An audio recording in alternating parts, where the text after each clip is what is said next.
Greetings. I have recently acquired these two pipes.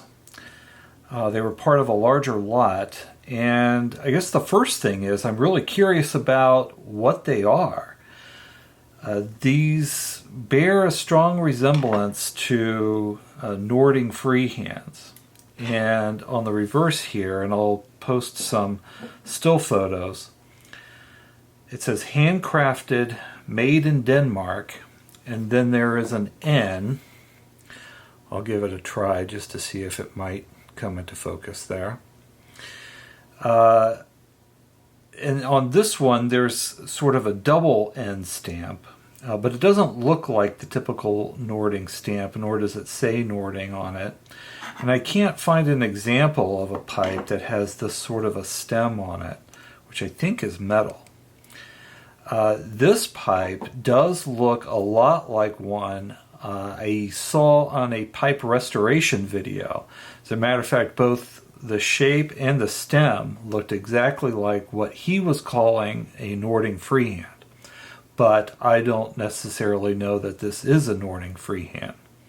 One interesting thing is there appears to be a sort of tentative or a mistake, an errant carving mark there, and which makes me wonder whether or not this is some sort of a defect, some sort of an offshoot, things that they may have felt didn't quite live up to the Nording name, or even if it is a Nording. So I'd appreciate anyone's input on that. And I'm going to go ahead and begin freshening these up. They're really not in bad condition at all. They don't look like they were used very heavily, and they're not going to require a great deal of work. So they don't necessarily need to be refurbished as such. The first thing I'm going to do, believe that these are vulcanite. I don't have a tremendous amount of experience differentiating acrylic and vulcanite and some of the other types of stems. But I'm going to attempt to clean this, what I believe is oxidation, up. This one's kind of interesting. It almost looks like it sat in the sun or something. And where it hit the air and the sun, it really bleached it out. But I don't necessarily know that that's the cause. There's not a great deal of damage to the tips. As you can see, very little. This one doesn't look like it was used very much at all, or by someone who had a very light bite. So to begin that process, the first thing I'm going to do is the same thing that I would do after a smoking session with one of my own pipes, and just sort of run pipe cleaner through this. And I like to use bourbon. I found that it works really well for me. It doesn't leave much of a taste. It does a really good job cleaning. And this is clean. I mean, there's nothing wrong with that one. Do this one again. Here. Wow, that comes out as clean as a new pipe. There is nothing in there. All right. So I'm not going to really have to worry about soaking these to clean it out, but I do want to attempt to get rid of the oxidation. So I have a bowl here full of hot water and OxiClean. I'm going to submerge these in that, and I'm going to find a towel for my own hands. And I'll let that go. I'll check on it in about 30 minutes. I'll check on it at that point in time, and if I think it needs to, I'll let it sit for a half hour longer, for a total of about an hour in the OxiClean. Okay, I'm going to let those go another half an hour at least, and I'll explain why when I pull them out. In the meantime, I'm going to give these bowls a little attention.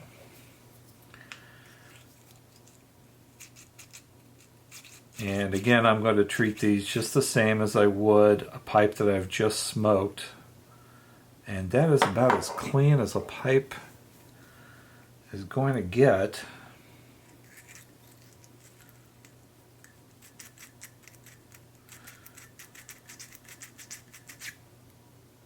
I mean, that's clean. These are clean. I think what I'm going to do is grab a paper towel, and I do see just some dust in there, and a little bit of remnants of tobacco. I mean, they're not dirty at all.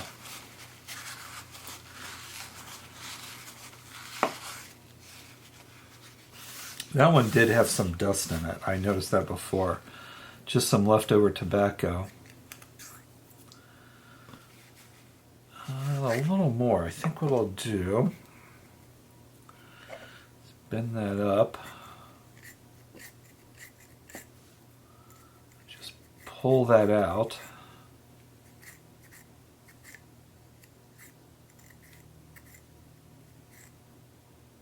Yeah. Looks good.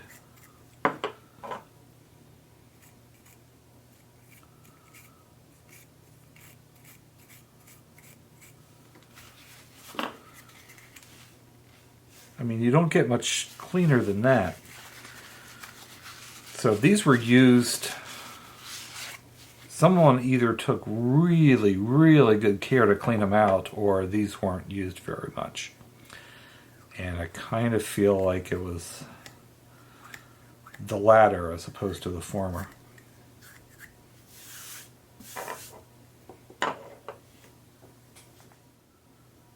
Okay. Now what I'm going to do, I have a designated toothbrush here, and I'm just using some hot water.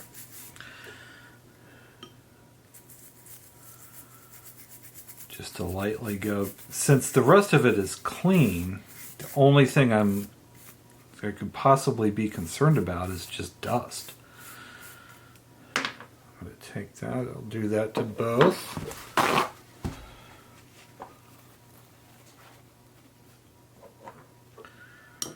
Probably would have been easier to do these one at a time. What I probably should have done is taken a wine cork and stuck that in there. I could avoid trying to get any water down in there, but we'll do that next time.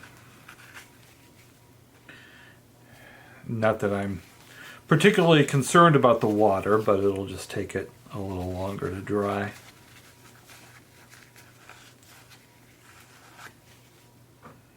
All right. Now,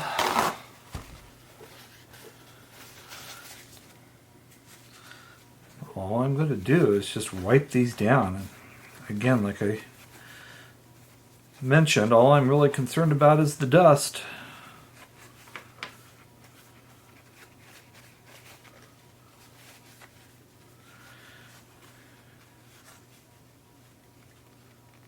Still curious as to what this is. I may test a small spot with a little bit of OxyClean and see what happens. So what I'm going to do is let this dry and then come back and try to shine this up a little bit.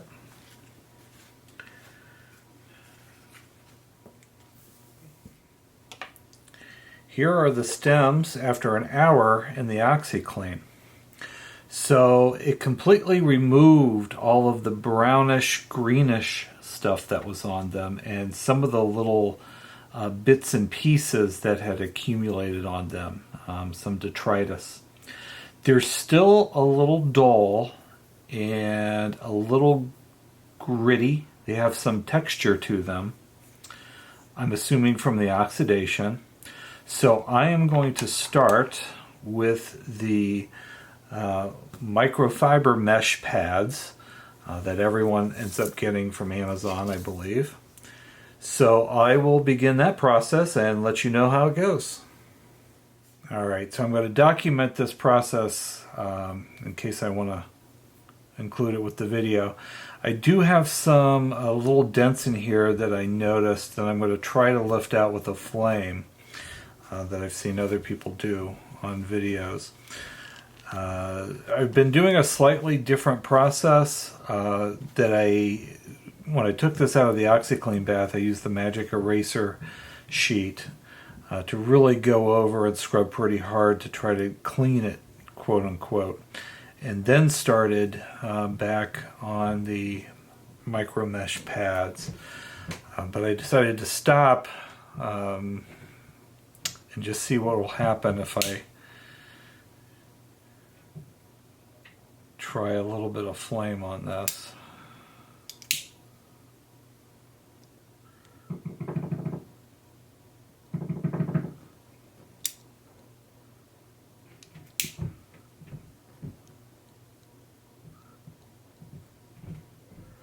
You know, it strikes me that it seems like if you got this warm enough, you should be able to polish it.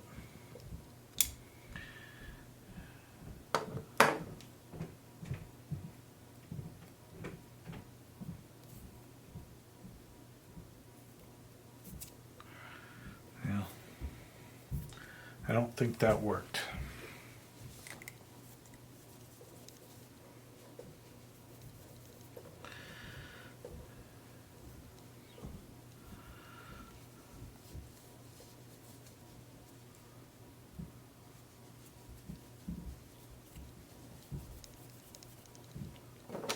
Let's try it again.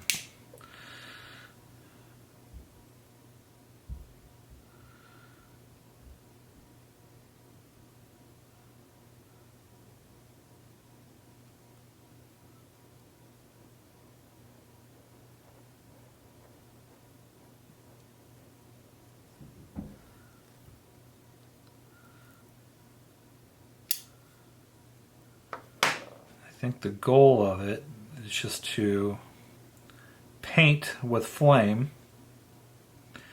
Over here it looks like it got a little hot, but you know what? I think that worked.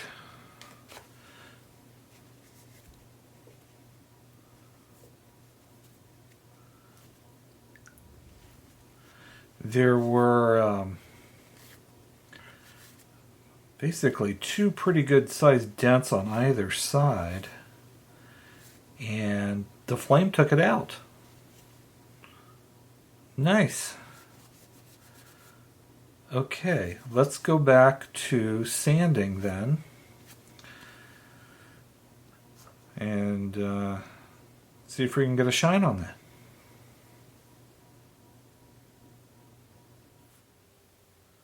Okay, here are the finished products, and I think they came out really well. I was able to get all of the oxidation off of the stems. I think what worked best was the OxiClean soaked in hot water. And then what I would do is take magic eraser sheets and rub.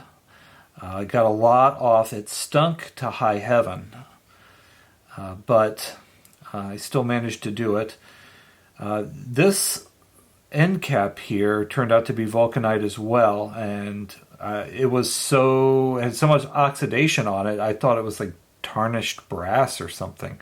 But as you can see, I got that all nice and black again.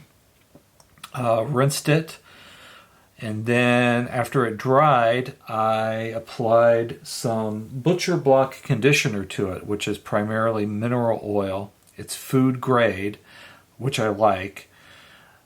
Then cleaned the stems out, and that pretty much took care of this part of it.